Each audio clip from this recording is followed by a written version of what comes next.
আয়ান কাঁদতে কাঁদতেই জবাব দিল, আমি আর পারছি না মম, দোহাই লাগে চুপ করো, আমার খুব কষ্ট হচ্ছে, বুকটা পুড়ে যাচ্ছে আমার। আয়ান বারান্দায় রাবেয়া বেগমের কোলে মাথা দিয়ে শুয়ে আছে। রাবেয়া বেগম সযত্নে ছেলের মাথায় আলতোভাবে হাত বুলিয়ে দিচ্ছেন।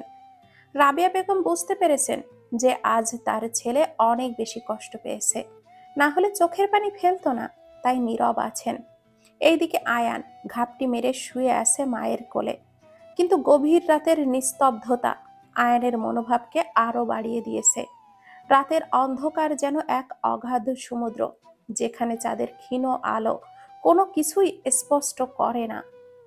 আকাশে বাতাসে ঘন কুয়াশার মতো যেন কিছু অজানা বেদনা বিরাজ করছে। নিচের শহরের আলো দূর থেকে ঝলমল করছে, যেন হারিয়ে যাওয়া আশার সুতোর মতো। বাতাসে গাছের পাতাগুলি কাঁপছে, তাদের সুরেলা সঙ্গীত যেন রাতে আরো গভীর শূন্যতার অনুভূতি এনে দিচ্ছে। তার হৃদয়ের কষ্ট যেন রাতের প্রতিটি আধার কোণায় লুকিয়ে থাকা। এই নিঃসঙ্গ মুহূর্তে রাতের শান্তি তার আত্মাকে একাকিত্বে আরো গভীরে নিয়ে যাচ্ছে, তাকে স্মরণ করিয়ে দিচ্ছে তার অভ্যন্তরীণ বেদনার কথা।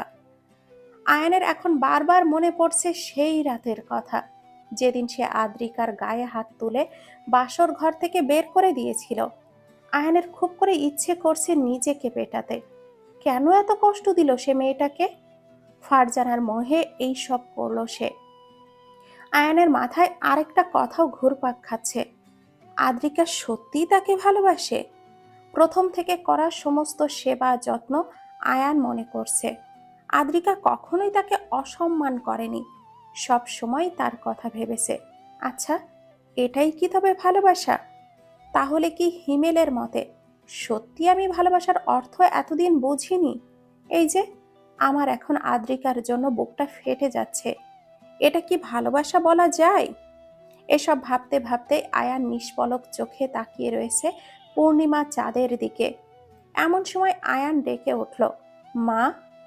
রাবেয়া বেগম চমকে গেলেন। আজ কতদিন পর তার ছেলে তাকে মা বলে ডাকলো। আমেরিকা থেকে পড়াশোনা করে আসার পর থেকেই আয়ান কখনো মা বলে ডাকেনি। আজ মা ডাকটা শুনে রাবেয়া বেগমের আবেগে আপ্লুত হয়ে বললেন, বল বাবা। আয়ান অসহায় কণ্ঠে বলল, আমি এখন কি করব মা? রাবেয়া বেগম ছেলেকে খোঁচা দিতে মজার ছলে বলেন, আর কি করবি, আদ্রিকাকে ডিভোর্স দিবি। আয়ান তাৎক্ষণিক মায়ের কোল থেকে ফট করে উঠে চেঁচিয়ে বলল, অসম্ভব, জীবনেও সম্ভব না। বিয়েটা কি ছেলে খেলা পেয়েছো? তোমার যখন ইচ্ছে তখন আমি বিয়ে করব, আবার তোমার যখন ইচ্ছে তখন আমি ডিভোর্স দেব? এত সহজ? বিয়ে করেছি তোমার ইচ্ছেতে, এখন সংসার করব আমার ইচ্ছে মতো। রাবেয়া বেগম এবার একটা অমায়িক হাসি দিলেন, বললেন, ডিভোর্সের কথা কে প্রথমে বলেছিল? আয়ান এবার একটু মিয়ে গিয়ে বলল, আমি কি আর জানতাম নাকি যে ওই মেয়ে আমাকে ভালোবেসে ফেলেছে? আমি তো ভেবেছিলাম ও আমার সাথে থাকতে অস্বস্তি বোধ করছে বা আমাকে ঘৃণা করছে, এর জন্যই তো ডিভোর্স দিয়ে মুক্তি দিতে চেয়েছিলাম। কিন্তু এখন যেহেতু ও আমাকে ভালোবাসে, সেহেতু ওকে ছেড়ে দেওয়ার প্রশ্নই ওঠে না। ও চাইলেও এখন আর আমার কাছ থেকে ডিভোর্সও পাবে না। পরক্ষণে সে আবারও বলল, আচ্ছা মা, আমি কি ওকে ভালোবাসি? রাবেয়া বেগম বললেন, তোর কি মনে হয়? আয়ান মায়ের পাশে বসে বলল, হয়তো না, তবে ওর প্রতি একটা অদ্ভুত টান আছে। জানো মা, ওর আশেপাশে থাকলে এখন কেন জানি খুব শান্তি অনুভব করি। ওর চেহারাটা দেখলে খুব প্রশান্তি অনুভব হয় আমার। মনে হয় যেন আমার বুকের বাপাসটা পরিপূর্ণ। ফারজানাকে নিয়ে কখনো এমন অদ্ভুত অনুভূতি হয়নি আমার। কিছুক্ষণ থেমে আয়ান আবারও বলল, তবে এটা ভালোবাসা না। আমি তো ওকে ওর মতো করে ভালোবাসতে পারিনি। ও আমাকে যেমনভাবে ভালোবেসেছে তার তুলনায় কিছুই করিনি। হয়তো আমি এখন ওকে ভালোবাসি না, কিন্তু বিয়ে এবং কবুল এই দুটি শব্দের আকর্ষণের জন্যই হয়তো ওর প্রতি আমার এত টান হয়েছে। তবে মা, আমি তোমাকে কথা দিচ্ছি, আমি ওর মন জয় করেই ছাড়ব। জানি ও আমায় ভালোবাসে, কিন্তু আমি ওকে এক নতুন রূপধারী আয়ানকে ভালোবাসতে বাধ্য করব। ও যেমন আমাকে ভালোবাসে, ঠিক তার থেকেও বেশি ভালোবাসা দিয়ে আমি ওকে আমার করে নেব। রাবেয়া বেগম চকচক চোখে বলেন, ইনশাআল্লাহ। কিছুক্ষণ পর আয়ান বলল, মা, তুমি কি জানি বলতে চেয়েছিলে আমাকে? রাবেয়া বেগম বলেন, না, কিছু না, এমনিতেই। তুই এখন ঘুমাতে যা, আর আদ্রিকার বিষয়টা তুই কি করবি সেটা তোর ব্যাপার। আচ্ছা মা। আয়ান চলে যেতে নিলে রাবেয়া বেগম আবারও ডেকে উঠলেন, আয়ান। বলো মা। রাবেয়া বেগম আবেগী কণ্ঠে বলেন, আজ থেকে আমায় মা বলেই ডাকিস বাবা। তোর মুখে মা ডাকটা শুনে আমার যে ভীষণ ভালো লাগে রে। আমার সেই ছোট্ট আয়ানের কথা মনে পড়ে যায়। বিদেশির মতো মম মম করিস না তো। আয়ান একটা সুন্দর হাসি দিয়ে বলল, আচ্ছা মা। সেই রাতেই আদ্রিকা কাঁদতে কাঁদতে ঘুমিয়ে পড়ল। রাবেয়া বেগম ঘুমানোর আগে আজিম চৌধুরীকে কল করলেন। হ্যাঁ রাবু, শুভ সকাল। রাবেয়া বেগম বিরক্তি নিয়ে বলল, রাখো তোমার শুভ সকাল, এখন রাত, বুঝেছো? ও হ্যাঁ হ্যাঁ, শোনো, তোমার ছেলের চোখ খুলে গেছে। আজিম চৌধুরী অবাক হয়ে বললেন, সত্যি? হ্যাঁ, সবই আদ্রিকার জন্য। বলেছিলাম না, আদ্রিকাই তোমার ছেলেকে লাইনে আনবে। এখন শুধু ওদের একটু সময় দরকার। আলহামদুলিল্লাহ। শোনো, আমেরিকায় আসার ব্যাপারটা বলেছো ওদের? না, এখনো বলিনি। কাল সকালে সবাইকে একসাথে বলবো। আমার মনে হয় আমেরিকায় যাওয়ার ব্যাপারটা ওদের জন্য বেশ ভালোই হবে। তাহলে আয়ান আর আদ্রিকা একটু স্পেস পাবে। আমারও তাই মনে হয়। একটি নরম আলো ধীরে ধীরে পৃথিবীর উপরে ঝরে পড়ছে। পাখিদের মিষ্টি কণ্ঠস্বর দূরের গাছ থেকে ভেসে আসছে, আর শিশির বিন্দু রোদের ছোঁয়ায় মুক্তোর মতো চিকমিক করছে। বাতাসে ভেসে বেড়াচ্ছে তাজা ফুলের ঘ্রাণ, যেন প্রকৃতির নতুন দিনের শুরুতে এক বিশেষ বার্তা দিচ্ছে।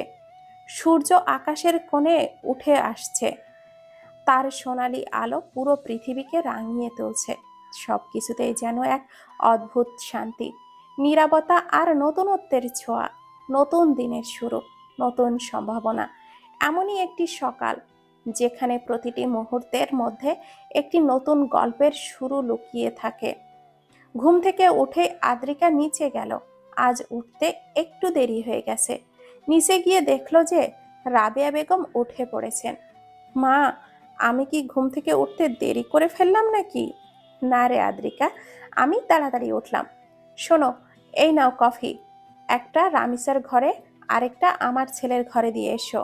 আর হ্যাঁ, আয়ানকে একটু ঘুম থেকে ডেকে দিও তো। আদ্রিকা অবাক হয়ে বলল, আমি? হ্যাঁ, তুমি। আর শোনো, তোমাদের তিনজনের সাথে আমার একটা জরুরি কথা আছে। তাড়াতাড়ি ওদেরকে আসতে বলো। আদ্রিকা প্রথমে রামিসার ঘরে গিয়ে তাকে ডেকে দিল, আর তাকে ফ্রেশ হয়ে নিচে আসতে বলল। এরপর আয়ানের ঘরে গেল। আদ্রিকা যখন আয়ানকে ডাকতে এগিয়ে আসে, তার দৃষ্টি আটকে যায় আয়ানের মুখের ওপরে। আয়ানের মুখে ছড়িয়ে থাকা এক অদ্ভুত মাধুর্য, যার গভীরে সে ডুবে যায়। আয়ানের চেহারায় যেন এক অপার্থিব সৌন্দর্য ছড়িয়ে আছে। তার ত্বক যেন দীপ্তিময়, ঘন কালো চোখের পাতা ভারী হয়ে বন্ধ, যেন কোনো সুরম্য স্বপ্নের দেশে ভেসে যাচ্ছে। তার নাকের শীর্ষ, মুখের কাটা কাটা রেখা, আর গালের হালকা ছাপ যেন কোনো নিপুণ শিল্পীর হাতে গড়া মূর্তি।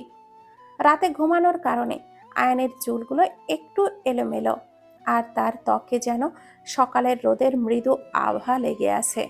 আয়নের নাকের ওপরে হালকা তেল চকচক করছে, যা তাকে আরো বেশি মোহনীয় করে তুলেছে।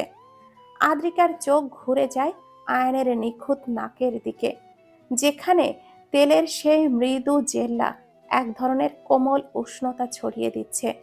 তার নিঃশ্বাসের সাথে ত্বকের মসৃণতার এই মিশ্রণ যেন আদ্রিকার হৃদয়ে এক নীরব সুর সৃষ্টি করেছে। আদ্রিকা মুগ্ধ হয়ে আয়নের মুখের প্রতিটা খুঁটিনাটি দেখছে, যেন কোনো শিল্পকর্মের ওপরে তার দৃষ্টি আটকে গেছে। সে নীরবে এই সৌন্দর্য উপভোগ করতে থাকে, যেন আয়নের ঘুমন্ত মুখ তার হৃদয়ে এক অম্লান স্মৃতি হয়ে থাকবে।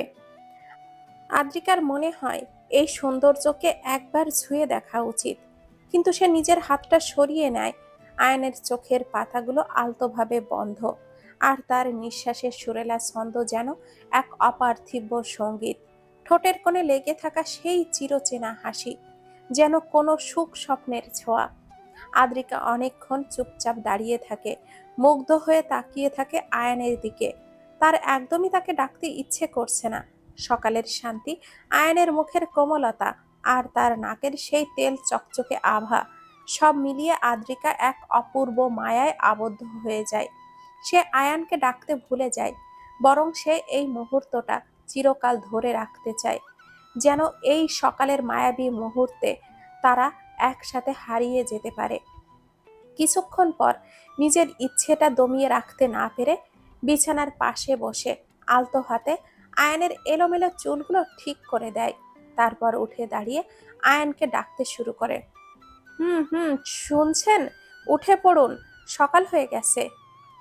তার এই মিউট রেডিও এর আওয়াজ কি আর আয়নের কানে পৌঁছেছে?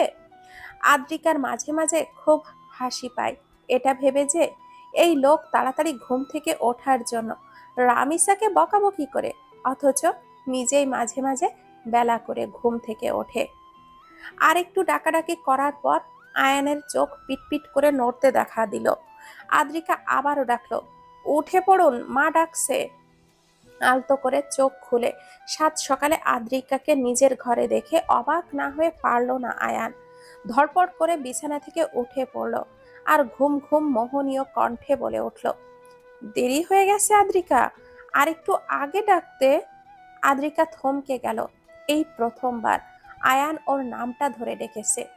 এই 9 মাসে কোনোদিনও আয়ান আদ্রিকার নাম ধরে তাকে ডাকেনি। আয়ানের মুখে আদ্রিকা নিজের নামটা শুনে অবাকের চূড়ান্ত পর্যায়ে। আয়ানের মুখে তার নামটা কতই না মোহনীয় লাগে। আদ্রিকার ইচ্ছে করলো আরেকবার আয়ানের মুখে তার নামটি শোনার। হয়তোবা আয়ান তার মনের কথা কোনো এক জাদুকরীর মাধ্যমে বুঝে গিয়েছিল। তাই আয়ান আবারও বলল, কি হলো আদ্রিকা, স্ট্যাচু অফ লিবার্টি হয়ে গেছো কেন? আদ্রিকা এবার একটা ঢোক গিলে বলল, মা আপনাকে ডাকছে, কিছু নাকি বলতে চান, এই কফিটা আপনার। বলেই আদ্রিকা আর এক সেকেন্ডও দাঁড়ালো না, রকেটের স্পিডে আয়ানের ঘর থেকে বেরিয়ে আসলো। আয়ান একটু মুচকি হেসে ভাবলো, মেয়েটা কি ভয় পেল নাকি লজ্জা পেল। আয়ান কফিটা খেয়ে ফ্রেশ হয়ে নিচে নেমে আসলো। আয়ানকে আসতে দেখে রাবেয়া বেগম বলেন, হ্যাঁ রে আয়ান, তাড়াতাড়ি আয়, কথা আছে। কি কথা মা? এত সকাল সকাল সবাইকে এনে হাজির করিয়েছো? রাবেয়া বেগম সুন্দর করে হেসে বলেন, তোদের জন্য একটা সুখবর আছে। রামিসা যেন খুব মজা পেল, লাফিয়ে বলে উঠল, বলো মম, বলো, তাড়াতাড়ি বলো। আয়ান আর আদ্রিকা উৎসুক দৃষ্টিতে তাকিয়ে আছে রাবেয়া বেগমের দিকে। তাদের দুজনের দিকে একবার তাকিয়ে রাবেয়া বেগম বললেন, নয়নতারার বিয়ে ঠিক হয়েছে, তাও আবার সার্জিসের সাথে। আয়ান আর রামিসা একসাথে সোফা থেকে উঠে দাঁড়িয়ে চেঁচিয়ে বলল, হোয়াট? বেচারি আদ্রিকা কিছুই বুঝলো না, এই নয়নতারাটা আবার কে, কোথা থেকে এলো? আয়ান যখন অবাক হওয়ার রেশটা কাটাতে পারেনি, তখনই রামিসা বলে উঠল, বিয়ে? নয়নতারার? কেন, কখন, কোথায়, কিভাবে? আয়ান অভিযোগের সুরে বলে উঠল, মামনির কি এই কাজটা করা উচিত হয়েছে মা? আমাদেরকে না জানিয়ে নয়নতারার বিয়ে ঠিক করে ফেললো। রাবেয়া বেগম কিছু বলতে যাবে তার আগেই এদিকে বেচারি আদ্রিকা মিনমিন করে বলল, আমাকে কেউ একটু বলবেন যে ঠিক কার বিয়ে বিষয়ে কথা বলছেন আপনারা?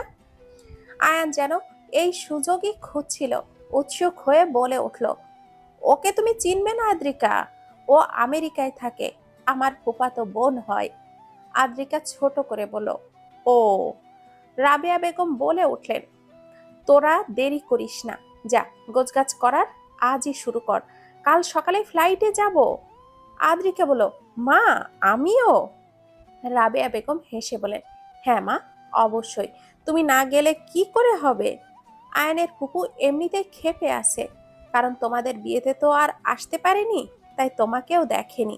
তোমাকে আর আয়ানকে না নিয়ে গেলে আমাকে আর ওই দেশে ঢুকতে দেবে না। আদ্রিকা মুচকি হাসলো। রাবেয়া বেগম মনে মনে ভাবলেন, আমার আসল উদ্দেশ্য তো তোমার আর আয়ানের মিল করানো। ওখানে গিয়ে তোমাদের মধ্যে স্বাভাবিক সম্পর্ক করিয়ে তবেই দেশে ফিরবো ইনশাল্লাহ। সন্ধ্যার আকাশে লাল কমলা রঙের আভা মিশে যাচ্ছে ধীরে ধীরে। সূর্য পশ্চিমে ডুবে যাচ্ছে, আর তার শেষ রশ্মিগুলো গাছের পাতা আর নদীর জলে মৃদু প্রতিফলিত হচ্ছে। হালকা বাতাসে চারপাশের গাছপালার পাতা নরম নাচছে। পাখিরা তাদের শেষ গান গেয়ে ঘরে ফিরছে। দূর থেকে কোনো মন্দির বা মসজিদের প্রার্থনার ধ্বনি শোনা যাচ্ছে, যা এই মুহূর্তকে আরো পবিত্র করে তুলেছে। নদীর ধারে বা গ্রামীণ পথে কয়েকটি ছোট ঘরের জানালা দিয়ে আলো ছড়িয়ে পড়ছে, যেন আশেপাশের প্রকৃতি রাত্রির স্বপ্নে হারিয়ে যাওয়ার প্রস্তুতি নিচ্ছে। এই সোনালি সন্ধ্যায় আদ্রিকা নিজের ঘরে লাগেজ গোছাতে শুরু করেছে। একটু আগে সে রাবেয়া বেগমকে ঔষধপত্র খাইয়ে ব্যাগ গুছিয়ে দিয়ে এসেছে। এখন রাবেয়া বেগম রামিসা দুজনেই ঘুমোচ্ছে। কাল সকাল সকাল উঠতে হবে যে, তাই বিশ্রাম নিচ্ছেন তারা। আয়ানের খবর আদ্রিকা আপাতত জানে না। দুপুরের খাওয়া দাওয়া শেষে সে ঘরে ঢুকেছে ঘুমানোর জন্য। আদ্রিকা একে একে সব জামা কাপড় এবং প্রয়োজনীয় জিনিসপত্র নিচ্ছে। সে একটু বেশি কাপড় নিল, কারণ রাবেয়া বেগম বলেছেন যে ওখানে নাকি অনেক দিনই থাকতে হবে। লাগেজের দিকে তাকিয়ে আদ্রিকা যখন কাপড় চোপড় নিয়ে চিন্তায় ব্যস্ত, তখন সে দরজা থেকে গলা খাকারির আওয়াজ পেল। সাথে সাথে পেছনে ঘুরে আয়ানকে দেখে অবাক হলো। তাড়াতাড়ি করে মেয়েটা ওড়নাটা ঠিকঠাক করে নিল আর ধীর কণ্ঠে বলে উঠল, আপনি এই সময় ঘুমননি? আয়ান মাথা চুলকে জিজ্ঞাসা করলো, ভেতরে আসি? আদ্রিকা উৎসুক হয়ে বলল, হ্যাঁ হ্যাঁ, আসুন না, ভেতরে আসুন। কিছু লাগবে আপনার? আয়ান ভেতরে ঢুকে বলল, আসলে একটা কথা বলতাম, তুমি কি কিছু মনে না করলে আর কি বলি। আয়ানের মধ্যে নার্ভাসনেস দেখে আদ্রিকা আরো বেশি উৎসুক হয়ে বলল, বলুন না, সমস্যা নেই, বলুন আপনি। আয়ান আমতা আমতা করে বলল, হুম, আমার লাগেজটা গুছিয়ে দিতে একটু সাহায্য করবে? আদ্রিকা একটু অবাক হলো। এত বড় মানুষটা লাগেজ গোছাতে পারে না, এটা কোনো কথা নাকি? আদ্রিকা কিছু বলতে যাবে, তার আগেই আয়ান আবারও তাড়াহুড়ো করে বলে উঠল, না মানে মাকেই বলতাম, কিন্তু মা তো মেডিসিন নিয়ে ঘুমোচ্ছে, আর আমার পাঞ্জাবিগুলো খুঁজে পাচ্ছি না ঠিক মতো।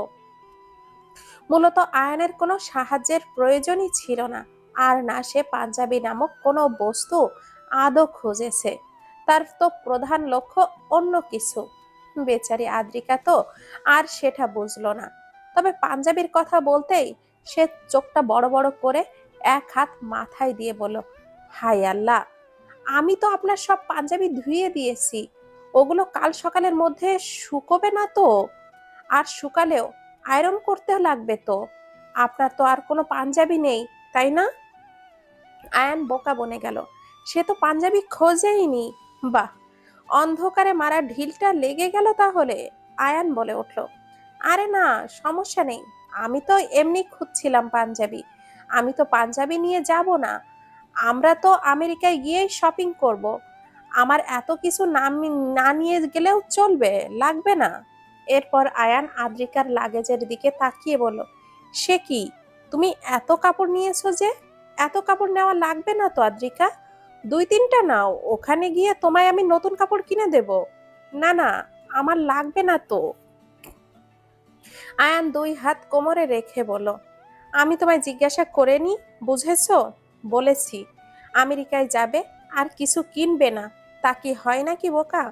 আমরা সবাই ওখানে নতুন করে শপিং করব, আর নয়নতারার বিয়ের জন্য তো শপিং করতেই হবে। এখন চলো, আমার লাগেজটা গুছিয়ে দিতে সাহায্য করো। আদ্রিকা আয়ানের ঘরে এসে আলমারি থেকে বেছে বেছে কাপড় নিচ্ছে আর লাগেজ গুছিয়ে দিচ্ছে। কয়েকটা কাপড় গুছিয়ে আদ্রিকা আয়ানকে বলল, আপনি একটু দেখুন তো, এই কয়টা দিয়ে আপনার হবে তো? অবশ্যই হবে, বলেই আয়ান লাগেজের চেইনটা লাগিয়ে দিল। আদ্রিকা বলল, আমি কি এখন যাব? না না, একটু দাঁড়াও। আয়ান নিজের কাবার্ড থেকে একটা শপিং ব্যাগ বের করলো। আর আদ্রিকার দিকে বাড়িয়ে দিল। আদ্রিকা একবার আয়ানের দিকে তাকালো, একবার আয়ানের হাতে থাকা ব্যাগটার দিকেও তাকালো। আয়ান দেখেই মনে হচ্ছে সে অপ্রস্তুত। বাম হাত দিয়ে নিজের ঘাড়ের স্লাইড করে ঠোঁট ভিজিয়ে আমতা আমতা করে বলল, এটা তোমার। আদ্রিকা এখনো অপলক দৃষ্টিতে তাকিয়ে রইল আয়ানের দিকে। আদ্রিকার হেলদোল না দেখে আয়ান বাম হাত দিয়ে আদ্রিকার কাঁপতে থাকা ডান হাতটা নিজেই ধরলো এবং শপিং ব্যাগটা ধরিয়ে দিল। আবারও আয়ানের অপ্রত্যাশিত স্পর্শে আদ্রিকা যেন কেঁপে উঠল, তবে বুঝতে দিল না সেই মানুষটিকে। আয়ানও যে আদ্রিকার হাত ধরে স্বাভাবিক ছিল তা কিন্তু না। আদ্রিকা একবার ব্যাগটার দিকে তাকিয়ে আয়ানকে বলল, এটা এটা আমার জন্য?" আয়ান মুচকি হেসে বলল, হুম, তোমার জন্য, শুধু তোমার জন্য। আদ্রিকা বলল, কি আছে এতে? আয়ান একটু হেসে বলল, খুলে দেখো। আদ্রিকা ব্যাগটা খুলে ভেতর থেকে একটা বড় প্যাকেট পেল। আবারও আয়ানের দিকে এক পলক তাকিয়ে প্যাকেটটা খুলে ফেলল। আদ্রিকা দেখলো যে একটা ডার্ক মেরুন রঙের শাড়ি। আয়ান তো অপলক দৃষ্টিতে তাকিয়ে তার অর্ধাঙ্গিনীর প্রতিক্রিয়া দেখতে ব্যস্ত।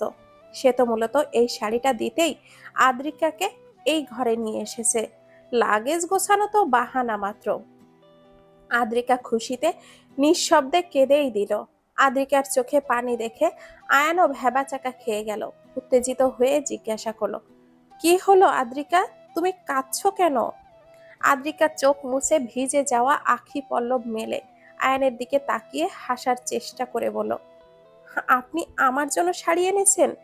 আমার জন্য?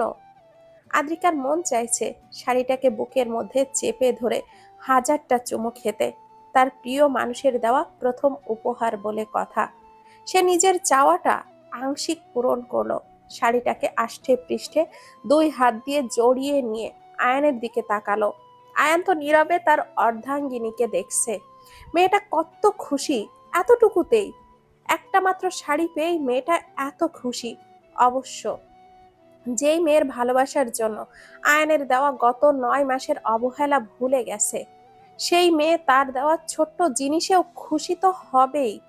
সে তো আর ফারজানার মতো টাকা লোভী নয়। আদ্রিকার খুশি দেখে আয়ানের যেন বুকটা ঠান্ডা হয়ে গেল। খুব ইচ্ছা করলো আদ্রিকাকে জড়িয়ে ধরতে, কিন্তু পারল না। তার বিবেক বাধা দিচ্ছে। মেয়েটা যদি তাকে ভুল বুঝে রাগ করে? আয়ান মায়াময় কণ্ঠে জিজ্ঞাসা করলো, পছন্দ হয়েছে? আদ্রিকা ওপর নিচ মাথা নেড়ে খুশিতে বলল, খুব, খুব বেশি পছন্দ হয়েছে, ভীষণ পছন্দ হয়েছে। আয়ান যেন আরো বেশি খুশি হলো আর আবারও বলে উঠল, জানো, এই কালারটা তোমায় অনেক বেশি মানাবে। গতকাল শপিং মলে একবার দেখেই শাড়িটা আমার অনেক ভালো লেগেছে। অনেক সুন্দর লাগবে তোমায়। কাল সকালে তুমি এই শাড়িটা পরেই আমেরিকা যাবে। আদ্রিকা চোখ পিটপিট করে জিজ্ঞাসা করলো, শাড়ি পরে আমেরিকা?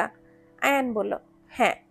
আদ্রিকা বাচ্চাদের মতো করে আবারও বলে, শাড়ি পরে ওই দেশের মানুষ আমায় মেনে নেবে কি? আয়ান হো হো করে হেসে বলল, অবশ্যই মেনে নেবে। সবাই অবশ্য অবাক হবে, সমস্যা কি? তুমি সবার থেকে এক্সেপশনাল হয়ে থাকবে, আর মামনিও খুশি হবে। আদ্রিকা অবাক হলেও কিছু বলল না, কারণ তারও ইচ্ছে করছে। সে তো পারলে এখনই শাড়িটা পরে নেয়। সূর্যের প্রথম আলো মেঘের আড়াল থেকে বেরিয়ে চারপাশে ছড়িয়ে পড়ল।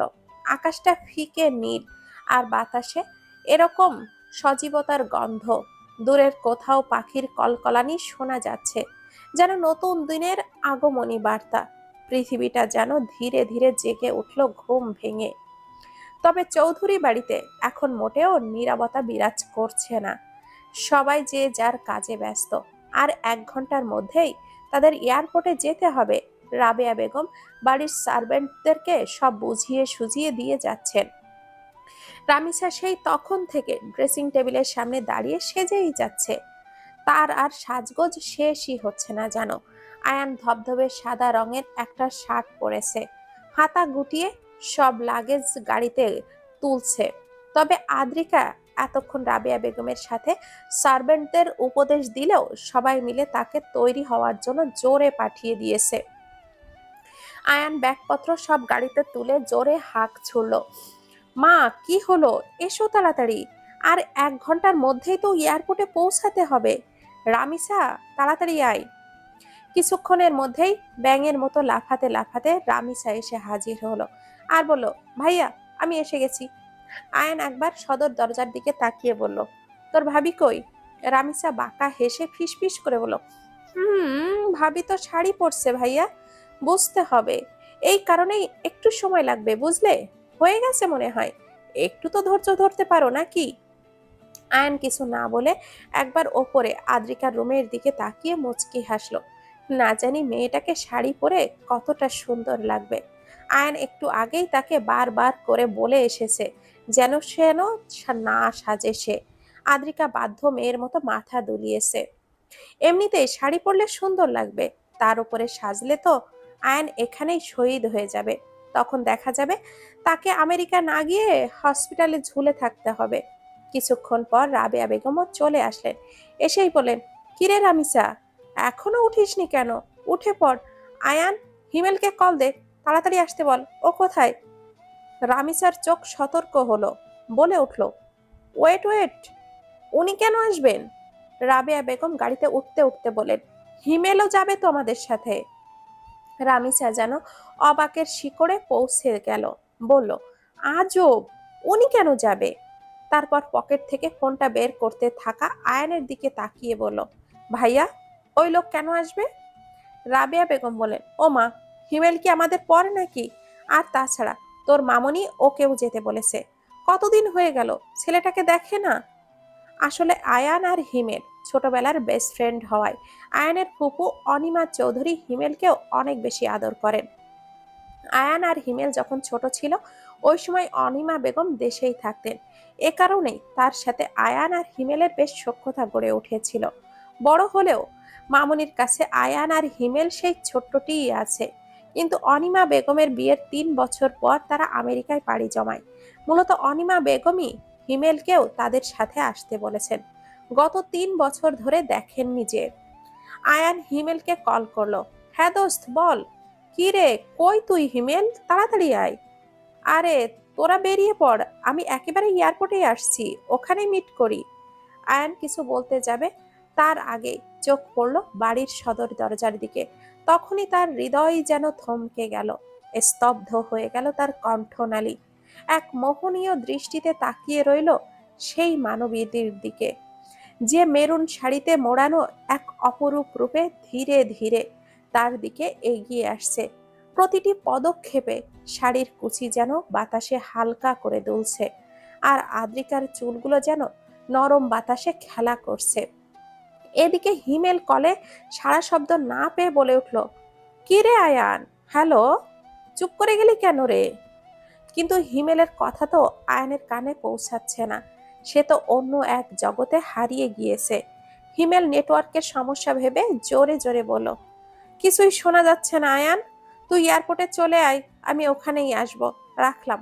বলেই হিমেল কল কাটলেও আয়ান তখনও ফোনটা কানে নিয়েই দাঁড়িয়ে রইল। আদ্রিকার প্রতিটি পদক্ষেপ যেন আয়ানের হৃদয়ের গভীরে এক মধুর কম্পন সৃষ্টি করলো। মেরুন শাড়ির ভাঁজে ভাঁজে লুকানো ছিল এক স্বপ্নীল রূপ, যা আয়ানকে এই মুহূর্তের জন্য স্তব্ধ করে রাখলো। তার মনে হলো এই পথ যেন কোনো এক পরীর দেশে নিয়ে যাচ্ছে, যেখানে আদ্রিকা তার স্বপ্নের আভাস হয়ে ধরা দিয়েছে। আদ্রিকা যখন আরো কাছে এলো, আয়ানের হৃদয়ে এক অদ্ভুত প্রশান্তি ও উত্তেজনার মিশ্রণ ছড়িয়ে পড়ল। তার চোখে ছিল ভালোবাসার গভীরতা, আর মনে ছিল এক অতল আবেগের ঢেউ। আয়নের শ্বাস প্রশ্বাসে এক অজানা উত্তেজনা ভর করলো। তার চোখের পাতা এক মুহূর্তের জন্যেও নড়ল না। আদ্রিকা তার দিকে এগিয়ে আসা যেন তার হৃদয়ের হৃদস্পন্দন আরো জোরালো করে তুলল। আয়ান বিড়বিড় করে বলল, এই মুহূর্ত, এই সৌন্দর্য আমি সারাটা জীবন ধরে রাখতে চাই। আদ্রিকা আয়ানের সামনে এসে দাঁড়ালো। আয়ানকে এভাবে ফোনে কানে নিয়ে তার দিকে অদ্ভুত দৃষ্টিতে তাকানো দেখে আদ্রিকা নিজেকে একবার পরখ করলো। না, সবই তো ঠিক আছে, ব্লাউজ তো বড় সাইজেরই পরেছে, এমনকি শাড়িতে 100রও বেশি সেফটি পিন মেরেছে, যাতে করে শরীরের অযাচিত কোনো অংশ দেখা না যায়। তাহলে আয়ান কেন ওর দিকে এভাবে তাকিয়ে আছে? ভেবে পেল না বেচারি আদ্রিকা। আয়ানের মনোযোগ পেতে হালকা কাশলো সে। আয়ান আস্তে করে ফোনটা কান থেকে নামালো। ওই মুহূর্তে গাড়ি থেকে মাথা বের করে দিয়ে রামিসা বলে উঠল, কি ব্যাপার ভাইয়া, ভাবি কি এখনো? আদ্রিকাকে দেখেই রামিসারও মুখটা বন্ধ হয়ে গেল। সঙ্গে সঙ্গে গাড়ি থেকে নেমে ছুটে আসলো আদ্রিকার দিকে। ওয়াও ভাবি, জাস্ট জোস, কি সুন্দর লাগছে তোমাকে, একদম পরি। হাই মারডালা। আয়ান এখনো চুপ করেই তাকিয়ে আছে। গাড়ির জানালা থেকে একটু উকি মেরে রাবেয়া বেগম বলেন, দেখতে হবে না বৌমা টাকার, আর বৌমা সুন্দর তো লাগতেই হবে। এরপর আদ্রিকার দিকে তাকিয়ে বলেন, এদিকে আয় তো মা, তোর কানের পেছনে একটা নজর ফোঁটা দিয়ে দেই। সবাই যেভাবে নজর দিচ্ছে তোকে, তাড়াতাড়ি আয়। আদ্রিকা লজ্জা পেয়ে আয়ানের দিকে একটু তাকিয়ে গাড়ির কাছে গেল। রামিসা একটু বাঁকা হেসে আয়ানের কানের কাছে গিয়ে বলল, ভাইয়া, মম কিভাবে বুঝলো যে তুমি ভাবির দিকে নজর দিচ্ছ? আয়ান ভুরু কুচকে নিজের বেহায়া বোনের দিকে তাকালো। রামিসা একটু ভাব নিয়ে বলল, সদর দরজার দিকে ড্যাব ড্যাব করে না তাকিয়েছিলে না তুমি, তাই বললাম আর কি। আয়ান এবার জোরে রামিসার কানটা মলে ধরলো আর বলল, খুব পেকে গেছিস না, দাঁড়া তোর বিয়ে ব্যবস্থা করছি। রামিসা চেঁচিয়ে উঠল, আ আ ভাইয়া প্লিজ, লাগছে, ছাড়ো প্লিজ, আর কখনোই সত্যি কথা বলবো না তো। আয়ান রামিসার কানটা ছেড়ে দিয়ে গাড়ির কাছে চলে গেল। রামিসা কান ঘষতে ঘষতে বলল, দূর, এই দুনিয়ায় আসলেই সত্যি কথার ভাত নাই। সবাই যখন এয়ারপোর্টে পৌঁছালো, তাদের চারপাশে ব্যস্ততা এবং তাড়াহুড়োর পরিবেশ। আয়ান গাড়ি থেকে সব ব্যাগ লাগেজ বের করতে থাকলো। এরই মধ্যে হিমেল সেখানে উপস্থিত হয়। রামিসা তাকে দেখে মুখ ভ্যাংচালো। হিমেলও তাকে পাত্তা দিল না। রাবেয়া বেগম হিমেলের সাথে আলাপ করা শুরু করে দিলেন। তা দেখে রামিসা মহা বিরক্ত হয়ে বলে উঠল, ঢং দেখে বাঁচি না। এদিকে আদ্রিকা গলা উঁচিয়ে উঁচিয়ে আশেপাশে তাকাচ্ছে। আসলে সে তার কলিজার বান্ধবী মিশাতের জন্য অপেক্ষা করছে। কদিন আগে সে মিশাতের সাথে রাগারাগি করলেও বেশিক্ষণ অমন রাগ ধরে রাখতে পারেনি।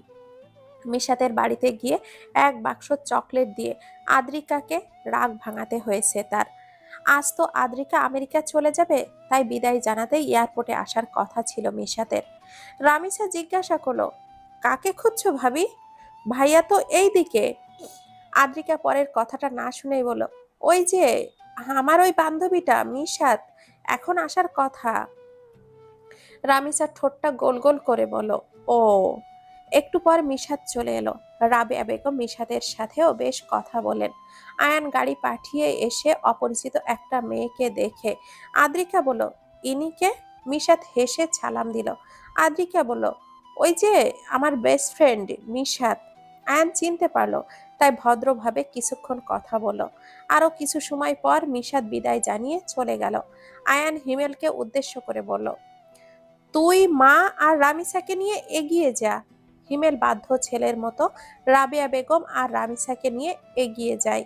ওরা যাওয়ার পর আয়ান আদ্রিকার হাত ধরে যেন একে অপরের সংস্পর্শ থেকে এই দীর্ঘ যাত্রার জন্য প্রস্তুত হতে চান। আদ্রিকা একটু চমকালেও পরেক্ষণেই লজ্জায় মাথা নামিয়ে নেয়। আয়ান বলে, হাতটা ছাড়ো না, নইলে হারিয়ে যাবে কিন্তু। প্রথমেই তারা চেক ইন কাউন্টারের দিকে এগিয়ে যায়। সেখানে নিজেদের পাসপোর্ট ও টিকিট দেখিয়ে তারা তাদের লাগেজ চেক ইন করায়। চেক ইন সম্পন্ন হলে তারা হাতে নেয় বোর্ডিং পাস। আদ্রিকা একবার তাকায় আয়ানের দিকে। তাদের মধ্যে এক বোঝাপড়ার মৃদু হাসি বিনিময় হলো। এরপর সবাইকে দিয়ে তারা ইমিগ্রেশনের কাউন্টারের দিকে এগিয়ে যায়, যেখানে কর্মকর্তারা তাদের পাসপোর্ট ও ভিসা যাচাই করলেন। প্রয়োজনীয় কাগজপত্র দেখিয়ে তারা ইমিগ্রেশন পার হয়ে নিরাপত্তা চেকিং এর দিকে যায়। এখানে তারা নিজেদের সঙ্গে থাকা হ্যান্ড লাগেজগুলো স্ক্যান করায় এবং ব্যক্তিগত চেকিং শেষে তারা অপেক্ষামান লাউঞ্জের বসে আছে। কিছুক্ষণ পরে তাদের ফ্লাইটের বোর্ডিং ঘোষণা হয়। তারা গেট দিয়ে বিমানবন্দরের ভেতরে প্রবেশ করে এবং ধীরে ধীরে বিমানে ওঠে। বিমানের আসনে বসার পর তারা নিজেদের বেল্ট বেঁধে নেয়। হিমেল, রামিসা আর রাবিয়া বেগম একসাথে বসেছে, আর তাদের টিকিট ঠিক 2 সিট পেছনে আয়ান আর আদ্রিকা একসাথে বসেছে। বিমানের জানালা দিয়ে আদ্রিকা বাইরের দৃশ্য দেখে, যেখানে দিন শেষের আলো আর সূর্যাস্তের কমলা আবহাওয়া ছড়িয়ে পড়েছে। তাদের বিমানের চাকা ধীরে ধীরে রানওয়েতে গড়াতে শুরু করলো, আর তাদের হৃদয়েও ধীরে ধীরে এক নতুন অভিজ্ঞতার জন্য প্রস্তুত হতে লাগলো। বিমানে ওঠার পর থেকেই আদ্রিকার চোখে এক অদ্ভুত ভয় মিশে আছে। যদিও সে আয়নের পাশে বসে আছে, তবুও তার হৃদয় যেন এক অজানা আশঙ্কায় ভরে উঠেছে। প্লেনের ইঞ্জিনের গর্জন যখন ধীরে ধীরে বাড়তে লাগলো, আদ্রিকার হৃদস্পন্দনও যেন তার সাথে তাল মেলাতে শুরু করলো। বিমানের চাকা যখন রানওয়েতে দ্রুত গড়াতে শুরু করলো, বিষয়টা বুঝতে পেরে আয়ান আদ্রিকার হাতটা শক্ত করে ধরলো। আদ্রিকার চোখে আতঙ্কের ছায়া স্পষ্ট হয়ে উঠল। সে একবার জানালার বাইরে তাকালো, তারপর আয়ানের দিকে। আয়ান তার চোখের গভীরতায় সেই ভয়কে দেখতে পেল যা সে এতক্ষণ লুকিয়ে রেখেছিল। প্লেন যখন মাটি ছেড়ে আকাশে উঠতে শুরু করলো, আদ্রিকার শ্বাসকষ্ট যেন বাড়তে লাগলো। তার ঠোঁট শুকিয়ে এলো, হাতের আঙ্গুলগুলো কাঁপতে শুরু করলো। আয়ান দ্রুত তার হাত আরো শক্ত করে ধরে তাকে আশ্বাস দিল, আমি আছি তো, কিছু হবে না, শুধু আমার দিকে তাকাও। আদ্রিকা আয়ানের দিকে তাকালো, তার চোখে এক ফোঁটা নোনা জল জমে উঠেছে। আয়ান তার মুখে এক কোমল হাসি এনে বলল, আমাদের এই যাত্রা শুধু শুরু, সামনে অনেক সুন্দর মুহূর্ত অপেক্ষা করছে আদ্রিকা। আদ্রিকার চোখে আয়নের কথাগুলো যেন একটু সাহস এনে দিল। সে ধীরে ধীরে স্বস্তি অনুভব করতে শুরু করলো, যদিও তার হাতের মুঠি এখনো আয়নের হাত শক্ত করে ধরা। আয়ান তার দিকে নরমভাবে তাকিয়ে রইল, তার চোখে ভালোবাসা ও নিরাপত্তার প্রতিশ্রুতি স্পষ্ট। আদ্রিকা এক গভীর শ্বাস নেয়, তার হৃদয়ে ভয় একটু একটু করে কমতে শুরু করে। আয়নের হাতের উষ্ণতা আর তার উপস্থিতি যেন তার জন্য সমস্ত ভয়কে দূরে সরিয়ে দিল। কিছুক্ষণ পর আদ্রিকা ঘুমে টলতে থাকে, যা দেখে আয়ান মুচকি হেসে যত্ন করে আদ্রিকার মাথাটা তার ঘাড়ে রাখে। বেচারি আদ্রিকা তো ঘুমের ঘোরে বুঝতেই পারল না, পারলে হয়তো এক্ষুনি লজ্জায় মাটিতে মিশে যেত। ঘন্টার পর ঘন্টা পেরিয়ে অবশেষে তারা আমেরিকার আকাশ সীমানায় প্রবেশ করে। বিমান যখন অবতরণ করে, তাদের মনে হলো একটি নতুন পৃথিবীর দরজা খুলে গেছে। এয়ারপোর্টে নেমে তারা ইমিগ্রেশন এবং কাস্টমস পার হয়ে নিজেদের লাগেজ সংগ্রহ করে। অবশেষে তারা বিমানবন্দরের বাইরে এসে নতুন একটা যাত্রার সূচনা করলো, যেখানে তাদের জন্য অপেক্ষা করছে নতুন এক জীবন, নতুন এক অভিজ্ঞতা। আয়ন, আদ্রিকা সহ সবাই প্লেন থেকে নেমে এয়ারপোর্টের ব্যস্ততা পেরিয়ে বেরিয়ে আসে। দরজা পার হতে তাদের চোখ পড়ে বিশাল আকাশ, যার নীল রংটা একটু ভিন্ন, একটু বেশি উজ্জ্বল। চারপাশে বিশাল ভবনগুলোর সারি, গাড়িগুলোর শৃঙ্খলিত গতি, আর তাদের কানে ভেসে আসে আমেরিকার শহরে কোলাহল। আদ্রিকার চোখে এক মুগ্ধতা, যেন এতদিনের স্বপ্ন এখন বাস্তবে রূপ নিয়েছে। কোনোদিনও আমেরিকায় আসার সুযোগ হয়নি তার। সে আয়নের দিকে তাকিয়ে একটু হাসে, সেই হাসির মধ্যে লুকিয়ে আছে উত্তেজনা আর নতুনের প্রতি ভালোবাসা। আয়ান তার পাশেই দাঁড়িয়ে, এই অচেনা শহরের মধ্যে একটু যেন চুপচাপ, কিন্তু তার চোখের গভীরতায় প্রকাশ পায় এক অদ্ভুত অনুভূতি, যেন সে এই শহরটা চ্যালেঞ্জ হিসেবে গ্রহণ করেছে। তাদের চারপাশে আধুনিক জীবনের স্পন্দন, রাস্তার ধারের ক্যাফেগুলো থেকে কফির মৃদু গন্ধ ভেসে আসে, হালকা বাতাসে মিশে যায় নতুনের সুর। আমেরিকার মাটিতে তাদের প্রথম পা রাখা যেন তাদের জীবনের আরেক নতুন অধ্যায়ের শুরু। আয়ান এয়ারপোর্ট থেকে বেরিয়ে একটা ট্যাক্সি বুক করে। ট্যাক্সির ড্রাইভার একটি কালো রঙের সেডান নিয়ে আসে। গাড়ির ভেতরে এসির হালকা শীতলতা যেন তাদের ক্লান্তি মুছে দেয়। ড্রাইভার একজন প্রাপ্তবয়স্ক আমেরিকান, বিনয়ের সাথে তাদেরকে স্বাগত জানায়। তার চোখ এক মুহূর্তের জন্য থেমে যায় আদ্রিকার পোশাকের দিকে, যা সে আগে কখনো দেখেনি। এয়ারপোর্টের সবার মতো ড্রাইভারও আদ্রিকার পরনের নাম না জানা অদ্ভুত পোশাক দেখে একটু অবাক হয়। শেষে কৌতূহল চেপে রাখতে না পেরে বিভ্রান্তির সাথে কিন্তু আন্তরিকভাবে জিজ্ঞাসা করে, that's a unique outfit ma'am, hot seat call. তার কণ্ঠে কৌতূহল আছে, তবে তা খুবই স্বাভাবিক ও বিনয়পূর্ণ।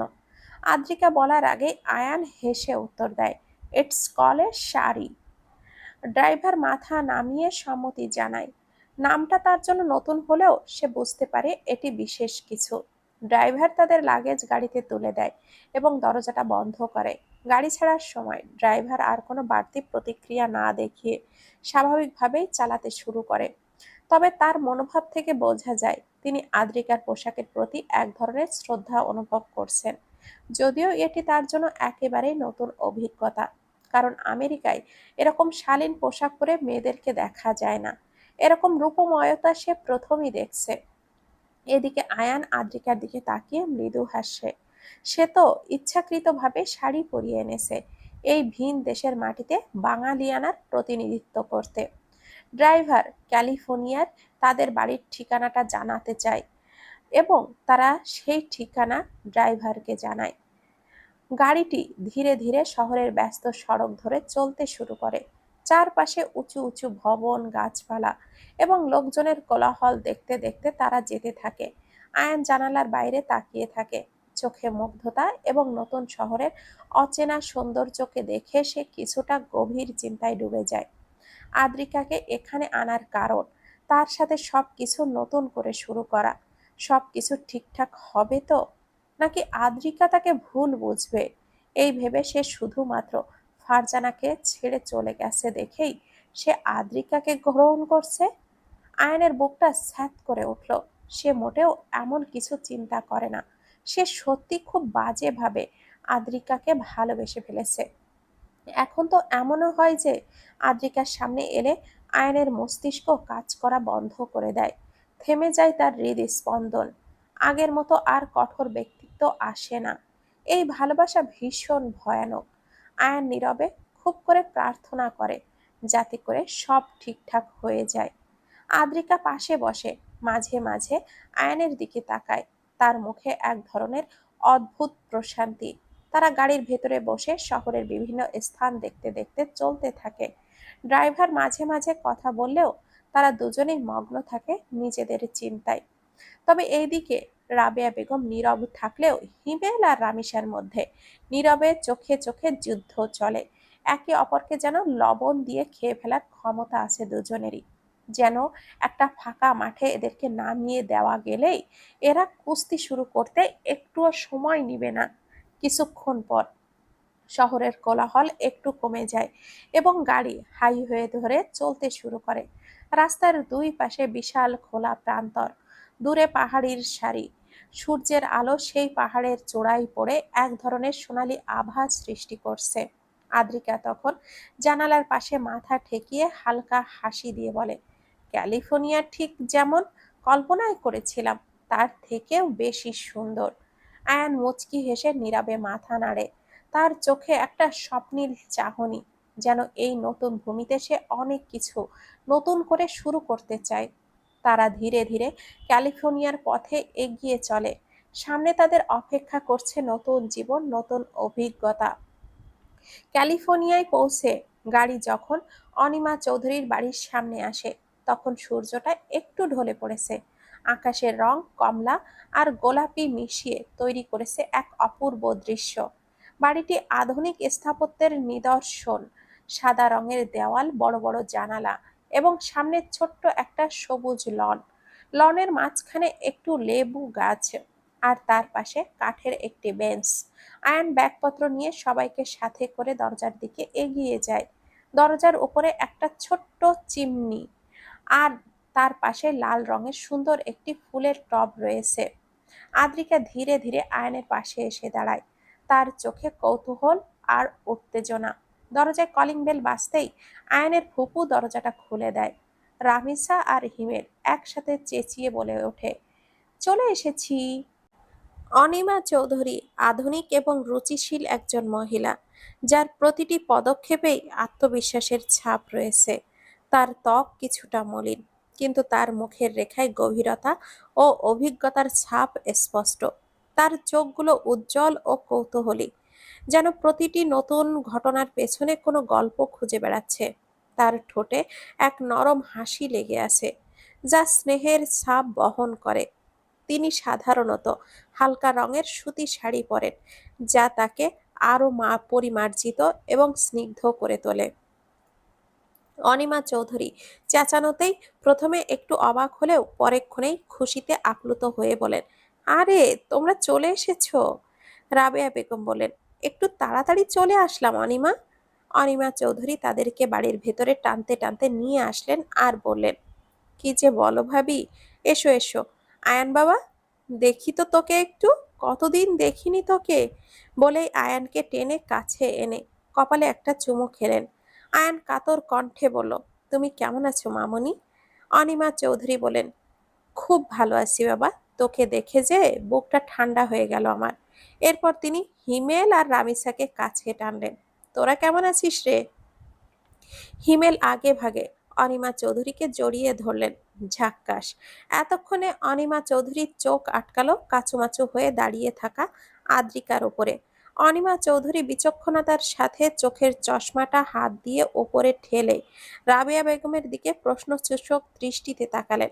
রাবেয়া বেগম চোখ দিয়ে ইশারা করে হ্যাঁ বোঝালে মুহূর্তের মধ্যেই অনিমা চৌধুরীর মুখে এক প্রশান্ত ও উচ্ছ্বাসিত হাসি ফুটে ওঠে। তারপরের মুহূর্তেই তিনি এগিয়ে এসে আদ্রিকাকে আন্তরিকভাবে জড়িয়ে ধরেন, যেন পুরানো কোনো প্রিয়জনকে পুনরায় পাওয়ার আনন্দে আপ্লুত হয়েছেন। তুমি তাহলে সেই কাঙ্ক্ষিত বৌমা? হুম? আদ্রিকা আয়নের দিকে এক পলক তাকিয়ে বিনয়ের সাথে মাথা নেড়ে হ্যাঁ বোঝালো আর বলল, কেমন আছেন মামুনি? অনিমা চৌধুরী যেন খুব খুশি হলেন। মেয়েটা কত মিষ্টি করে কথা বলে, অনেক বেশি ভালো। তুমি আমায় আপনি ডেকো না, তুমি ডাকবে কেমন? আদ্রিকা আবারও আগের ন্যায় মাথা দোলালো। তুমি যে এত সুন্দর, এত মিষ্টি, ভাবতেই পারিনি। বলেই অনিমা চৌধুরী প্রশংসায় মুগ্ধতার ছাপ স্পষ্ট ফুটে ওঠে। তার এই উচ্ছ্বাস ও খুশি হওয়ার প্রতিক্রিয়ায় আদ্রিকার মনে এক ধরনের স্নেহ ও শ্রদ্ধার জন্ম দেয়। এরপর অনিমা চৌধুরী রাবেয়া বেগমকে এক গর্বিত ও স্নেহপূর্ণ দৃষ্টিতে দেখে বলেন, ভাবি, তোমার পছন্দ সত্যিই দারুণ হয়েছে। এ যেন ঠিক আমার কল্পনার মতোই, একদম যোগ্য হীরের টুকরো এনেছো তুমি। রাবেয়া বেগম কৃতজ্ঞতার হাসি হাসলেন। আয়ান লজ্জায় মাথা চুলকালো। হিমেল আর রামিচাও খুব খুশি হলো। রামিচা তো খুশির ঠেলায় হিমেলের বাহু জড়িয়ে ধরে বলল, মামুনি, ভাবি কেমন পছন্দ করেছে। এইবার কিছু ঠিকঠাকই হবে, তাই না? এভাবেই আচমকা বাহু জড়িয়ে ধরায় হিমেলও থতমত খেলেও রামিসার কথা শুনে ওর দিকে তাকিয়ে বলে ওঠে, হুম, ইনশাআল্লাহ। এরপর রামিসার হুঁশ ফিরতেই হিমেলের বাহু তৎক্ষণাৎই ছেড়ে দেয়। হিমেল বাঁকা হেসে বলে, আমি কিছু মনে করিনি। আফটার অল আমি অনেক ভদ্র, সভ্য, সুশীল, বুদ্ধিমান একটা ছেলে। বলে গর্বে নিজের শার্টের কলারটা ঝাঁকালো। রামিসাও মুখ ভ্যাংচালো। অনিমা চৌধুরী বলে ওঠেন, যাও যাও, তোমরা ওপরে গিয়ে ফ্রেশ হয়ে নাও। নয়নতারা একটু বন্ধুদের সাথে বেরিয়েছে, একটু পরেই চলে আসবে। অনিমা চৌধুরীর বাড়ির ভেতরে ঢুকে প্রথমেই চোখ পড়ে একটি খোলা পরিকল্পনার লিভিং রুম, যেখানে কাঠের মেঝে, নরম সোফা আর বড় জানালা দিয়ে দূরের পাহাড়ের দৃশ্য দেখা যাচ্ছে। জানালার পর্দা বাতাসে হালকা দুলছে। বাইরে থেকে আসা হালকা বাতাস ঘরের ভেতরে এক ধরনের সতেজতা এনে দেয়। বাড়ির একপাশে একটি ছোট্ট রান্নাঘর, যেখানে সাদা মার্বেলের কাউন্টার টপ আর স্টেইনলেস স্টিলের যন্ত্রপাতিতে ঝকঝক করছে। দেওয়ালে কিছু কালো সাদা ছবি, যা এই বাড়ির ইতিহাসের গল্প বলে। অনিমা চৌধুরীর স্বামী 1 বছর আগে অ্যাক্সিডেন্টে মারা গিয়েছেন। এটাকে অকাল মৃত্যু বলা যায়। স্বামীর মৃত্যুর পর অনিমা বেগম সবাই দেশে ফিরতে অনেক জোরাজুরি করেছিল, কিন্তু অনিমা বেগম কিছুতেই এই বাড়ি ছেড়ে, এই দেশ ছেড়ে যেতে রাজি হননি। কারণ তিনি তো তার প্রিয় মানুষের হাত ধরে এই দেশে এসেছিলেন। এই বাড়িতে তার এবং তার স্বামীর কত ভালোবাসাপূর্ণ স্মৃতি, এসব ছেড়ে সে কোনোভাবেই যেতে পারেনি। এক অদৃশ্য আকর্ষণ তাকে এই বাড়িতে রাখতে বাধ্য করেছিল। পরবর্তীতে তিনি তার একমাত্র মেয়ে নয়নতারাকে নিয়ে এখানেই বসবাস শুরু করেন। নয়নতারা বড় হয়ে যাওয়ায় এখন তিনি তার বান্ধবীর ছেলে সার্জিসের সাথে বিয়ে ঠিক করেন। আদ্রিকা ফ্রেশ হয়ে ধীরে ধীরে বাড়ির ভেতরে ঘুরতে থাকে। এক এক করে প্রতিটি ঘর দেখে। খুব পরিপাটি করে বাড়িটা গোছানো। আদ্রিকা পুরো বাড়ি ঘুরে একটি ঘরের সামনে এসে থেমে। সেটা তাদের বেডরুম। অনিমা চৌধুরী বলছেন যে সে আর আয়ান এই ঘরে থাকবে। তখন থেকেই মেয়েটা খুব চিন্তায় আছে। সে তো আয়ানের সাথে কখনোই এক ঘরে থাকেনি, এখন তাকে থাকতে হবে। সেই লজ্জায় সে ফ্রেশ হয়ে তৎক্ষণাৎই ঘর থেকে বেরিয়ে পড়েছিল। এখন আবার এই ঘরেই ঢুকতে হবে। ঘরে ঢুকে সে দেখতে পায় একটি বড় নরম বিছানা, সাদা চাদর আর নীল বালিশের কাভার, পাশের একটি জানালা যার বাইরে সূর্যের শেষ আলো ফিল্টার হয়ে ভেতরে আসছে। আয়ান ফ্রেশ হয়ে এসে আদ্রিকাকে দেখে একটু হাসে, তারপর ধীরে ধীরে বিছানার উপরে বসে। আদ্রিকা কি করবে বুঝতে না পেরে আস্তে আস্তে তার পাশে এসে বসে। চোখে ক্লান্তি কিন্তু মুখে সন্তুষ্টির ছাপ। তাদের এই বাড়ি যেন তাদের নতুন জীবনের একদম উপযুক্ত সূচনা, যেখানে তারা নিজেদের গল্প গড়ে তুলবে। নরম সোনালী আলোয় আমেরিকার আকাশ জুড়ে বিকালের সূর্য ঢলে পড়েছে। নীল আকাশের কোণে লালচে আভা, আর চারপাশে হালকা মেঘের দল যেন আঁকা কোনো চিত্রের মতো ভেসে বেড়াচ্ছে। মৃদু বাতাসে গাছের পাতারা দুলছে, আর ঘাসের ওপরে সূর্যের শেষ কিরণগুলো খেলা করছে। পাখিরা ঘরে ফেরার পথে গাইছে বিদায়ের গান। বিকালের এই মনোরম পরিবেশে অনিমা চৌধুরী আর রাবেয়া বেগম বাদে সবাই উপস্থিত বাড়ির উঠোনে। সবাই গল্পে মজে উঠেছে। এরই মধ্যে রয়েছে আয়নের অফিসের কাহিনী, আদ্রিকার বেস্ট ফ্রেন্ড মিশাতের কাহিনী, হিমেল আর রামিসার যুদ্ধের কাহিনী, এবং নয়নতারা আর সার্জিসের সাথে প্রেমের কাহিনী। তারা 1 বছর রিলেশনে থাকার পর বিয়ে করছে। নয়নতারা তো আদ্রিকাকে ভাবি ডেকে ডেকে মুখে ফেনা তুলে ফেলেছে। তাদের গল্পের মাঝেই অনিমা চৌধুরী ট্রে হাতে 5 কাপ কফি নিয়ে হাজির হলেন। আদ্রিকা বলে ওঠে, মামুনি, এত কষ্ট করে কফি করার কি দরকার ছিল? আমিই তো করতাম। অনিমা চৌধুরী হেসে বলেন, কষ্টের কি হলো বোকা মেয়ে? তোমরা গল্প করছো, আনন্দ করছো, এর থেকে সুন্দর মুহূর্ত আর কতবার আসবে বলো তো? আর সব সন্তানদেরকে আজ একসাথে দেখে আমার যে কি ভালো লাগছে। তোমাদের সবাইকে কফি বানিয়ে খাওয়ানোর আজ সুযোগ পেয়েছি। এরকম সুযোগ আর পাবো নাকি? নয়নতারা বলে ওঠে, মম, ভাবি কিন্তু অনেক ভালো, আমার খুব পছন্দ হয়েছে ভাবিকে। অনিমা চৌধুরী আবারও হেসে বলেন, পছন্দ তো হতেই হবে, এটাই স্বাভাবিক। তোর মামির পছন্দ বলে কথা। এই নাও কফি নাও সবাই। কফি ছাড়া কি আর গল্প জমে নাকি? খুব খুনসুটি আর মজার সাথে সবার বিকেলটা কাটলো। এর মধ্যেই একটি সিদ্ধান্ত নেওয়া হলো, কাল সকালে সবাই শপিং এ যাবে। নয়নতারার বিয়ের জন্য সব কেনাকাটা করা হবে, কারণ বিয়ের আর মাত্র 2 দিন পরেই। সময় নেই বেশি। পরশু রাতেই মেহেন্দি অনুষ্ঠান করবে সিদ্ধান্ত হলো। নিশীথ রাত নিস্তব্ধতায় বারান্দায় দাঁড়িয়ে আছে আয়ান। আকাশে অসংখ্য তারা ঝিকিমিকি করছে, আর দূরের শহরের আলোয় মৃদু সোনা রঙা আভা ছড়িয়ে পড়ছে। ঠান্ডা বাতাস তাদের চারিপাশে বয়ে যাচ্ছে, কিন্তু আয়নের মন যেন এক অসম্ভব উত্তপের ভেতরেই জ্বলছে। পশ্চাৎপটে কেবলই তার পুরানো ভুলগুলোর স্মৃতি। আদ্রিকা অনিমা চৌধুরীর সাথে একটু সময় কাটিয়ে কেবলই ঘরে এলো। আয়ানকে বারান্দায় দাঁড়িয়ে থাকতে দেখে সেও ধীর গতিতে এগিয়ে যায়। সে বারান্দায় এসে দাঁড়াতেই আয়ানের হৃদয়টা যেন আরো ভারী হয়ে ওঠে। সে চোখ তুলে আদ্রিকার দিকে তাকায়। যদি তার প্রতি তার অযাচিত অবজ্ঞা এবং তুচ্ছতার কারণে এত কষ্ট হচ্ছে। আয়ানের এমন চাহনি দেখে আদ্রিকা জিজ্ঞাসা করে, আপনার কি হয়েছে? এমন দেখাচ্ছে কেন? শরীর খারাপ?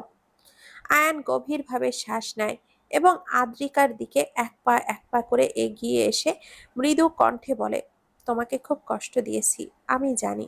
তোমার প্রতি এত অন্যায় করেছি, আমি ভুল করেছি। তুমি তাও আমায় কোনো শাস্তি দিলে না, কেন? বারান্দার নির্জনতায় তার কণ্ঠস্বর যেন আকাশের নিস্তব্ধতার মতোই গম্ভীর। আদ্রিকার মুখে কোনো প্রতিক্রিয়া নেই, কেবলই তার চোখে এক ধরনের প্রশান্তির ছায়া পড়ে। আয়ান তার হাতটি আদ্রিকার হাতে নিয়ে বলে, তুমি আমায় এখনো ক্ষমা করনি, আমি জানি। আমাকে ক্ষমা করো প্লিজ। আমি সত্যি তোমাকে মেনে নিয়েছি বললে ভুল হবে। আসলে আমি মায়ায় পড়ে গেছি, আর এই নতুন জীবনে তোমার পাশে থাকতে চাই।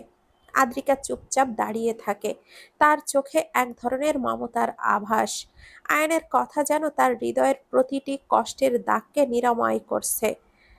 এই লোককে কে বোঝাবে যে আদ্রিকা তো সব অতীত ভুলে বসেছে। আদ্রিকা তো আয়নের ভালোবাসতে মরতেও রাজি আছে। কিছুক্ষণ পরে আদ্রিকা অনেক সাহস নিয়ে তার অন্য হাতটি আলতো করে আয়নের হাতের মধ্যে রেখে বলে, আমার জন্য আপনার ভালোবাসাই যথেষ্ট। অতীত ভুলে আমরা নতুন করে শুরু করতে পারি। আপনার প্রতি আমার কোনো অভিযোগ নেই তো? আয়ান তবুও চোখটা সরু করে করুণ চোখে তাকিয়ে বলে, তুমি আমায় ক্ষমা করনি। আদ্রিকা ঠোঁটটা প্রসারিত করে হেসে বলে, আমি তো আপনার ওপরে কখনো রাগই করিনি। ক্ষমা করার কথা আসবেই বা কোথা থেকে? আবারও নীরবতা। এই মুহূর্তে রাতের বাতাসে যেন কিছুটা উষ্ণতা ছড়িয়ে পড়ে, আর তারা দুজন বারান্দায় দাঁড়িয়ে একে অপরের গভীরভাবে অনুভব করতে থাকে, সেই ভুলগুলোকে পেছনে ফেলে। হঠাৎই আয়ান ধীরে ধীরে এসে তার পাশে দাঁড়ায়, তার চোখে অপরাধ বোধের ছায়া স্পষ্ট। আদ্রিকা অনুভব করে তার উপস্থিতি, কিন্তু মুখে কিছুই বলে না। তার হৃদয় এই নীরব রাতেও আয়ানের জন্য কম্পমান। আয়ান গভীরভাবে নায়িকার দিকে তাকায়, আর তার চোখে অনুশোচনা আর অপরাধ বোধ। সে জানে সে কতটা অন্যায় করেছে, কতটা কষ্ট দিয়েছে এই মেয়েকে। সে তাকে নিঃস্বার্থভাবে ভালোবেসেছে। আদ্রিকা এখনো চুপ করে আছে, তবে তার চোখে এক ধরনের অসীম মমতা, যা সবকিছু মেনে নেওয়ার প্রতীক। আয়ান ধীরে ধীরে বলে, তোমার প্রতি যা করেছি তার জন্য আমি নিজের কাছেও ক্ষমা চাইতে পারি না। কষ্ট হয় আমার। আমি আমি সত্যি বুঝতে পেরেছি তুমি আমার জীবনের সবচেয়ে মূল্যবান মানুষ, আমার অংশ, যা ছাড়া আমি অপূর্ণ। তোমার ওই নিঃস্বার্থ ভালোবাসার সামনে আমি হার মেনেছি। আদ্রিকার চোখও ভিজে আসে, কিন্তু সে হাসে, তার কণ্ঠে একটি নরম সুর, আপনার ভালোবাসায় আমার কাছে সব। আপনাকে ক্ষমা করাটা আমার জন্য কঠিন নয়, কারণ আমি সবসময়ই আপনারই ছিলাম। আয়ান এক পা এগিয়ে এসে তার হাতটা ধরে। এই ছোট্ট স্পর্শে আদ্রিকার মনে সমস্ত যন্ত্রণা যেন মুহূর্তে বিলীন হয়ে যায়। সে বুঝতে পারে তার ভালোবাসা সবকিছুকে জয় করেছে, আয়নের কঠিন মনকেও। আয়ান আদ্রিকার হাত ধরে ধীরে ধীরে তার দিকে টেনে নেয়। বারান্দার নিস্তব্ধতা, চাঁদের আলো আর ঠান্ডা বাতাসে তাদের মধ্যে এক মুগ্ধতা ভর করে। আদ্রিকার চোখে কেবলই প্রেমের ছায়া, আর আয়ানের চোখে অপরাধবোধ মিশ্রিত ভালোবাসা। আয়ান তার হাত দিয়ে আলতো করে আদ্রিকার মুখ স্পর্শ করে, তার আঙ্গুলগুলো আলতো করে আদ্রিকার গাল বেয়ে নামছে। সেই স্পর্শে আদ্রিকার হৃদয়ের স্পন্দন যেন আরো দ্রুত হয়ে ওঠে। চোখটা বন্ধ করে নেয় মেয়েটা। চোখ খোলা রেখেই সে ঈগলের মতো তীক্ষ্ণ চোখী মানুষটার দিকে তাকানো যে বড়ই কষ্টকর, বড়ই কঠিন। আয়ান তার হাত আদ্রিকার পেটে দিয়ে কোমরের কাছে এনে তাকে আরো কাছে টেনে নেয়। আদ্রিকা শিউরে ওঠে। এ যে নতুন স্পর্শ, নতুন অনুভূতি। তাদের শরীর একে অপরের সাথে মিশে যায়, এবং এই সংযুক্তিতে এক ধরনের শান্তি অনুভূতি সৃষ্টি হয়। আদ্রিকা অনেক সংকোচ নিয়ে চোখটা বন্ধ রেখেই তার হাত আয়নের ঘাড়ে রাখে, আর আয়নের হাত তার কোমরের নিচে গাঢ়ভাবে স্থির থাকে। আয়ন কিছুক্ষণ চোখ খিচে বন্ধ করে রাখা আদ্রিকার দিকে তাকায়, এরপর ফু দিয়ে মেয়েটার মুখের ওপরে। সাথে সাথে আদ্রিকার মুখের ওপরে থাকা বেহায়া চুলগুলো উড়ে সরে যায়। আয়ানের চোখে একটি গভীর অঙ্গীকার এবং তার কণ্ঠে এক ধরনের নরম আবেদন। তোমার এই ভালোবাসা আমাকে নতুন করে বাঁচিয়ে দিয়েছে। আমি চাই, খুব করে চাই, এই মুহূর্তে আমরা একে অপরের পরিপূরক হয়ে যাই। খুব করে ইচ্ছে করছে আমি আজ যদি তোমাকে পুরোপুরি নিজের করে পেতে চাই। তাহলে কি তুমি রাগ করবে? ভুল বুঝবে আমায়? নিঃসংকোচ সরল আবেদন। এই আবেদন ফিরিয়ে দেওয়ার সাধ্য কি আছে আদ্রিকার? মানুষটা অনুমতি নিচ্ছে কেন? এ তো তার অধিকার। আয়ান আবারও বলে, খুব ভয় লাগছে জানো, তোমাকে হারিয়ে ফেলার একটা প্রকট ভয়। বিশ্বাস করো, এই ভয় নিয়ে বেঁচে থাকা খুব কষ্টের। যে তোমাকে পুরোপুরি না পেলে এই ভয় হয়তো কাটানো সম্ভব না। আদ্রিকাও এই পর্যায়ে চোখ খুলে অপলক মৃদু হাসি দিয়ে বলে, আপনার ভালোবাসার কাছে আমি সবকিছু ত্যাগ করতে প্রস্তুত। আপনি তো আমার স্বামী। আমি তো কবেই মরে গেছি আপনার মোহে। শুধু আপনার বুকে আত্মসমর্পণ করাটাই বাকি ছিল। তার কথায় এবং হাসিতে এমন এক আবেগপূর্ণ সুন্দরতা আছে যা আয়ানের হৃদয়ে প্রবল তীব্রতার সৃষ্টি করে। এই মুহূর্তে তারা দুজন বুঝতে পারে যে সবকিছু পেছনে ফেলে তারা একে অপরকে পাওয়ার জন্য তৈরি। তাদের হৃদয় একে অপরের সাথে এমনভাবে যুক্ত হয়েছে যা আর কোনো বাধাই ভাঙতে পারবে না। পরোক্ষভাবেই অনুমতি পেয়ে আয়ান খুব আলতো করে চোখটা বন্ধ করে আদ্রিকার কপালে খুব সময় নিয়ে একটি চুমু খায়। আয়ানের এই প্রথম ঠোঁটের স্পর্শে আদ্রিকার শরীরে শিহরণ বয়ে যায়। তার ঠোঁট আলতো করে আদ্রিকার কপাল ছুঁয়ে থাকে, আর সেই স্পর্শে আদ্রিকার বুকের ভেতরে যেন এক সাগর ভালোবাসা উথলে ওঠে। আদ্রিকার চোখ বন্ধ, তার নিঃশ্বাস ভারী হয়ে আসছে। আয়ান তার হাতটা আদ্রিকার কোমরে আরো দৃঢ়ভাবে রাখে, তাকে নিজের আরো কাছে টেনে আনে, যেন তাদের মধ্যে একটুও ফাঁকা না থাকে। আদ্রিকা আবারও ধীরে ধীরে চোখ খুলে আয়ানের দিকে তাকায়। মানুষটা ছুঁয়ে দিলেই আদ্রিকার চোখ আপনা আপনি যেন বন্ধ হয়ে যায়। তাদের চোখে চোখ পড়তেই একটা অদ্ভুত টান অনুভূত হয়, যেন এই মুহূর্তটা কখনো শেষ হবে না। আয়ানের চোখে আদ্রিকা দেখতে পায় এক অগাধ ভালোবাসা যা তার সমস্ত সন্দেহকে মুছে দেয়। আয়ান এবার ধীরে ধীরে তার মুখটা আদ্রিকার মুখের কাছে এনে ফিসফিস করে বলে, তোমার ভালোবাসা আমার জীবনের সব কিছু বদলে দিয়েছে। ভেঙে ফেলেছে আমার কঠিন ব্যক্তিত্ব, ভুলিয়ে দিয়েছে আমার বেদনা, গড়ে তুলেছে এক নতুন রূপ। আমি তোমাকে আর কোনো দিনও হারাতে চাই না, কোনো দিনও না। আদ্রিকার হৃদয়টা এতটাই দ্রুত স্পন্দিত হতে থাকে যে তার মনে হয় সে এই মুহূর্তে সব কিছু ভুলে আয়নের সঙ্গে এক হয়ে যেতে পারে। আয়ান তার ঠোঁট আদ্রিকার কানের কাছে এনে ফিস ফিস করে বলে, তুমি আমার কাছে সবচেয়ে প্রিয়, আমার জীবনের সূর্যের আলো, যার মৃদু কিরণ প্রতিটি অন্ধকারকে দূর করে দেয়। তোমার ভালোবাসা আমার হৃদয়ের রন্ধ্রে রন্ধ্রে বিরাজমান, আর আমি প্রতিজ্ঞা করছি আমার সমস্ত অস্তিত্ব দিয়ে তোমার পাশে থাকবো চিরকাল। আদ্রিকার চোখ থেকে 2 ফোঁটা অশ্রু গড়িয়ে পড়ে, কিন্তু সেগুলো ভালোবাসার অশ্রু। আয়ান ধীরে ধীরে তার মুখের কাছে এসে কিছু সময় নিয়ে এইবার সেই কঠিন কাজটা করেই ফেলে। আদ্রিকার কম্পনরত অধরে অধর মিলিয়ে দেয়।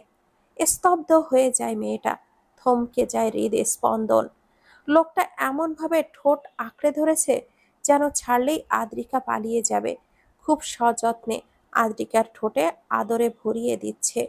এক পর্যায়ে আদ্রিকার রেসপন্স না পেয়ে আয়ান আদ্রিকার ঠোঁটে আলতো করে কামড় দেয়। আদ্রিকা ঘাবড়ে যায়।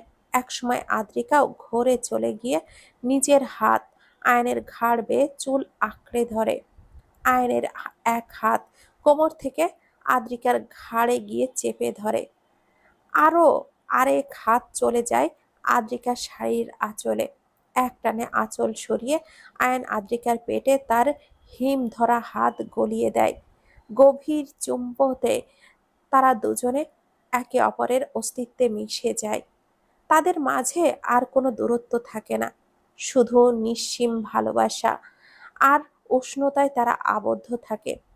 তাদের দুজনের জন্য এই রাতের আকাশও যেন তাদের ভালোবাসার সাক্ষী হয়ে থাকে, আর চাঁদের আলোয় সেই ভালোবাসা আরো জ্বলজ্বল করছে। অনেক সময় পার হলে আয়ান আদ্রিকাকে কোলে তুলে ফেলে, কিন্তু ঠোঁট ছাড়ে না। এরপর ঘরে গিয়ে সযত্নে বিছানায় শুইয়ে দেয় তার অর্ধাঙ্গিনীকে। আজ তাহলে সত্যি মিলন ঘটছে একজোড়া মানব মানবীর। নিশির শান্তি আর তাদের প্রেমের গভীরতা আর আবেগের ঝর্ণার মধ্যে তারা এক নতুন স্তরের প্রেমের সন্ধান পায়। এই মুহূর্তটি তাদের হৃদয়ে চিরকাল অঙ্কিত থাকে। আর আজ রাতেই তাদের প্রেমের নতুন অধ্যায় শুরু হয়।